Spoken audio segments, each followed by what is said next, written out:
शब्द संभाल और जा भाभी के पास, उसे भी तुम्हारी जरूरत है।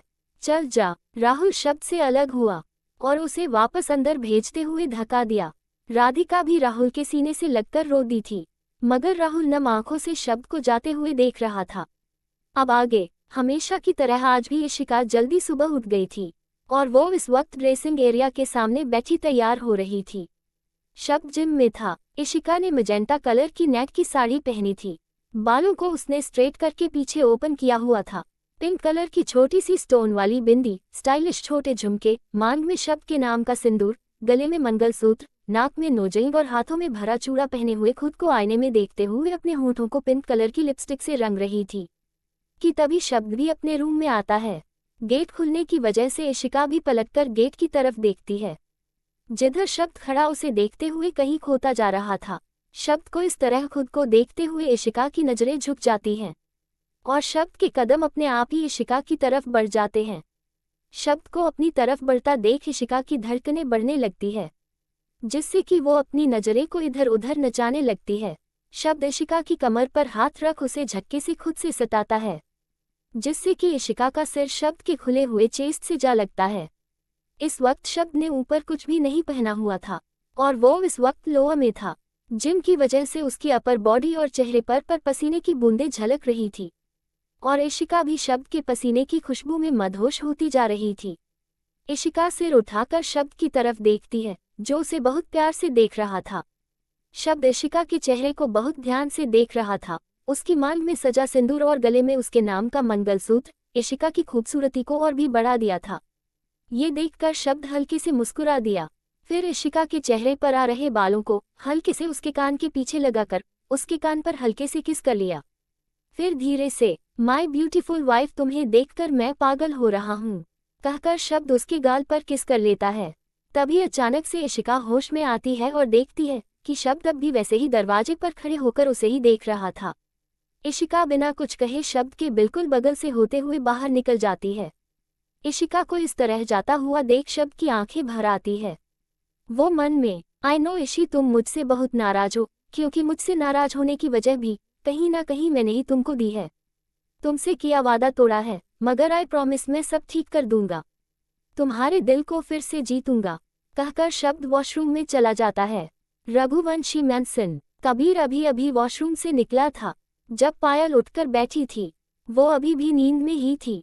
जब उसकी नींद भरी नजरें कबीर के ऊपर जाती है तो उसकी मानो सांस ही अटक जाती है, क्योंकि इस वक्त कबीर ने सिर्फ नीचे टॉवल लपेटा हुआ था और दूसरे टॉवल से अपने बालों को सुखा रहा था।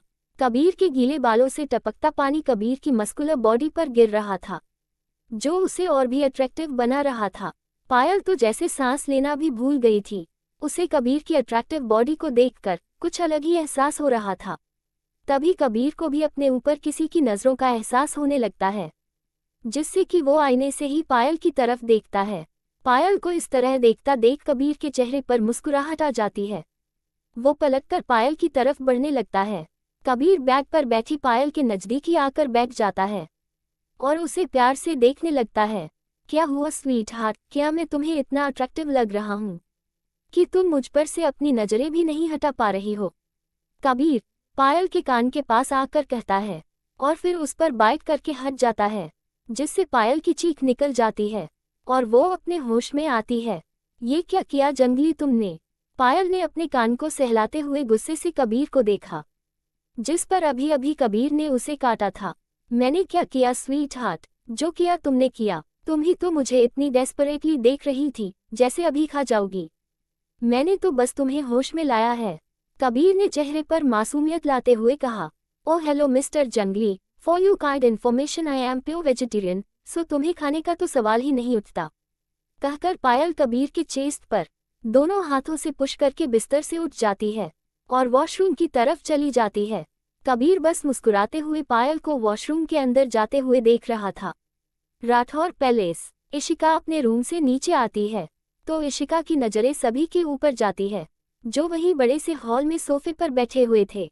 आशा जी अभी अभी पूजा घर से आकर वहां बैठी थी। वीर जी चाय पीते हुए मोबाइल पर न्यूज पढ़ रहे थे।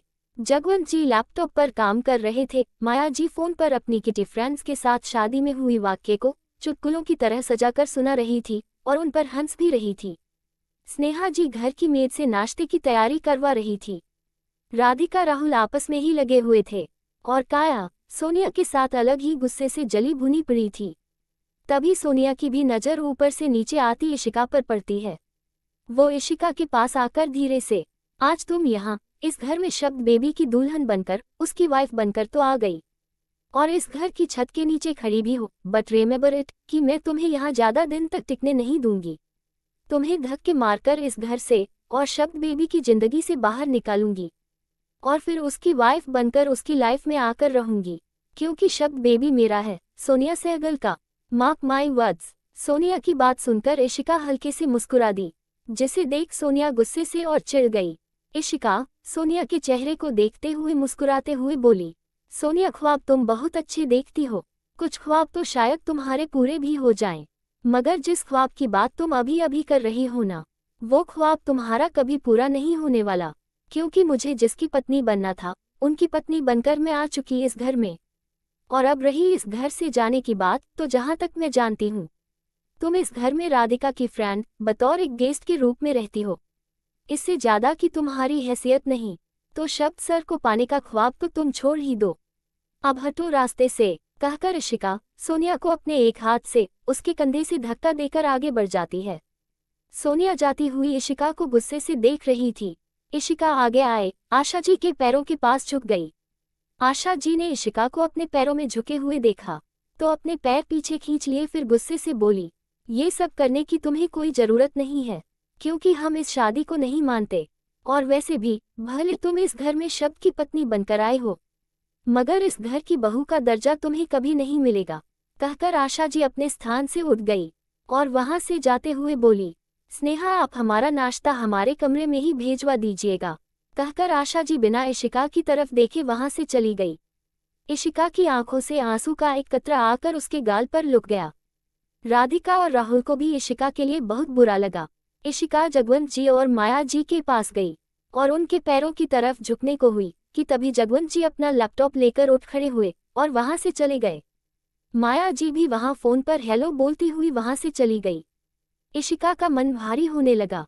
सोनिया और काया ने इशिका को देखा और उसकी लाचारगी को देख हंसती हुई वहां से चली गई।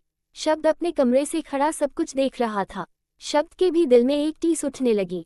फिर अपने उसी भारी मन से इशिका वीर जी के पास गई और उनके पैरों की तरफ झुक गई। वीर जी जो फोन में न्यूज पढ़ रहे थे, उन्होंने इशिका को अपने पैरों पर झुकते देखा तो फोन को एक टेबल पर रख इशिका के सिर पर हाथ रखा और फिर धीरे से, बेटा मैं आपको क्या ही आशीर्वाद दूं, आपने और शब्द ने जो किया है उससे हम सबका दिल टूटा है, हम सबका भरोसा टूटा है। बेटा मैं बस आपको इतना ही आशीर्वाद दूंगा कि आप जल्द से जल्द इस घर के लोगों का दिल जीत सको। बाकी मैं भी आप दोनों के लिए कुछ नहीं कर सकता, क्योंकि दोषी तो आप दोनों मेरी नज़रों में भी हो। कहकर वीर जी अपना फोन लेकर अपने कमरे में चले गए। इशिका उन्हें बस जाते हुए देखती रही। फिर उसकी नज़र अपने कमरे के बाहर खड़े शब्द पर पड़ी, जो अपने नम आंखों से उसे ही देख रहा था। इशिका ने अपनी आंखें साफ की और फिर अपनी नज़रें शब्द पर से हटा ली। इशिका की नज़रें हटाते ही शब्द वापस अपने कमरे के अंदर चला गया। फिर इशिका स्नेहा जी की तरफ बढ़ गई। वो स्नेहा जी के पैरों की तरफ झुकी तो स्नेहा जी ने उसे अपने हृदय से लगा लिया और बोली, कोई नहीं, तुम परेशान मत हो, सबका दिल आसानी से जीत लोगी, और फिर मैं तो हूँ ही। कहकर स्नेहा जी उसे किचन की तरफ ले गई। रघुवंशी मैनसन। पायल कबीर के साथ अपने रूम से बाहर आती है तो पायल को नीचे की तरफ 2-3 अनजान चेहरे नजर आ रहे थे, जो उसे ही गुस्से भरी नजरों से देख रहे थे। पायल को इन सभी अनजान चेहरों को देखकर घबराहट होने लगती है। Sweet heart relax. Kabir Payal के कान के पास आकर धीरे से बोला, जिसे सुन पायल का चेहरा कबीर की तरफ घूम गया। पायल को देखकर कबीर मुस्कुराकर अपनी एक आंख दबा देता है।